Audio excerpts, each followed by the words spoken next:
इन सारे मंत्रियों को और इन सारे एमएलएज को बिजली फ्री मिलती है। इनको जब बिजली फ्री मिलती है तो उसको फ्री भी नहीं बोलते।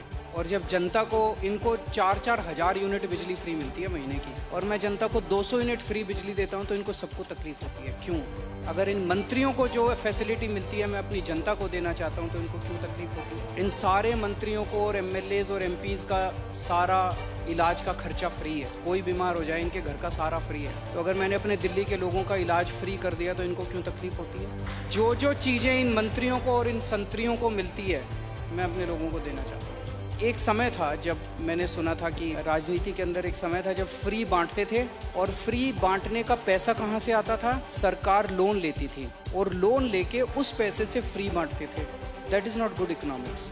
अगर मैं आपके पास जो पैसा है उस पैसे से मैं आपके टैक्स नहीं बढ़ा रहा, टैक्स उतना ही है, मैं घाटे में नहीं। आज दिल्ली सरकार पूरे देश में अकेली सरकार है जो फ़ायदे में चल रही है, घाटे में नहीं चल रही। सीएजी की रिपोर्ट है 2019 की, उस रिपोर्ट में लिखा है हमारी सरकार बनने के पहले दिल्ली सरकार घाटे में चलती थी।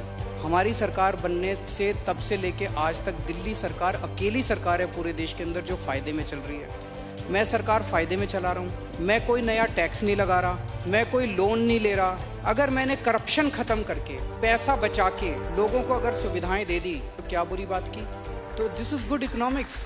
मैं एक छोटा सा एग्जांपल देता हूँ। हमने एक फ्लाईओवर बनवाया, उस फ्लाईओवर की 325 करोड़ रुपए की एस्टिमेटेड कॉस्ट थी, वो शायद 200-250 करोड़ रुपए में बन गया, तो 125-150 करोड़ रुपए उसमें बच गए।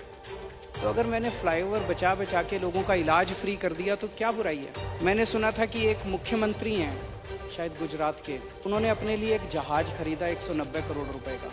मैंने लिए अपने जहाज़ नहीं खरीदा, मैंने दिल्ली की सारी अपनी माँ बहनों का डीटीसी बसों में किराया मुफ्त कर दिया, 150 करोड़ का खर्चा आया। बताओ क्या बुराई है?